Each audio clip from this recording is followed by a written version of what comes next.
તો પાલનપુર તાલુકાના હાથીદરામાં આજથી મિની કુંભ શરૂ થયો છે, જેમાં હાથીદરાના ખેડૂતોએ પાક ખેડી અને આ મિની કુંભમાં પોતાના ખેતરો આપ્યા છે। હરગંગેશ્વર મહાદેવજીના ધામમાં શિવ પુરાણ કથા યોજાશે ત્યારે મિની કુંભ સમાન ભંડારા મહોત્સવ પણ ઉજવાઈ રહ્યો છે। દેશભરમાંથી સાધુ સંતો પણ ઉમટી પડ્યા છે અને જેને લઈને આ તમામ પ્રકારની વ્યવસ્થાઓ ગોઠવાઈ છે।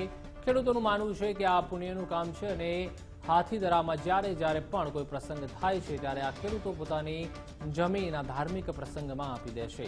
પોતાના પાકની પરવા કર્યા વગર ખેડૂતો 20 એકર જમીન નિસ્વાર્થ ખેડીને પોતાની જમીન તો આપે છે, સાથે સાથે આ પ્રસંગમાં આખો પરિવાર સેવા પણ આપે છે। અહીંયા શિવ મહાપુરાણ કથા અને મહારુદ્ર યજ્ઞ વિશાળ ભંડારા મહોત્સવ પ્રારંભ થઈ ચૂક્યો છે। ખૂબ જ લોકોનો સહકાર, અહીંયા આર્થિક રીતે પણ ખૂબ સહકાર કર્યો છે। શારીરિક પરિશ્રમથી પણ લોકો હાથીદરા ગામ આજુબાજુ પંથકના લોકો અહીંયા ખૂબ જ આ પરિશ્રમથી પણ કાર્યક્રમને સફળ બનાવવા અહીંયા ખડે પગે છે। સાથે સાથે અહીંના ખેડૂતો અહીંયા 2-3 કિલોમીટરની ભૂમિમાં પોતાનો ઊભો પાક હતો કાપીને જમીન ખાલી કરીને અહીંયા કાર્યક્રમ માટે આપી છે।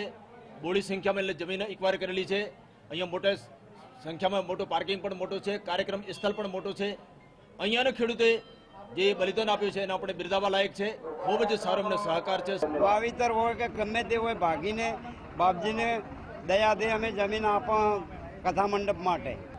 ગંગેશ્વર મહાદેવે આ જમીન અમે હર સાલ જે ઉત્સવ થાય ને એના માટે અમે દાનમાં આપે છે। અમારું જે વાવેતર હોય ને એ ભાગીને અમે આપીએ છીએ। શું વાયેલું હતું તમારે? અમારો રાયડો બધું ખેડી નાખ્યું? હા, ખેડી નાખ્યું। ખેડી નાખી પછી હવે આ દાનમાં પહોંચી ગયું।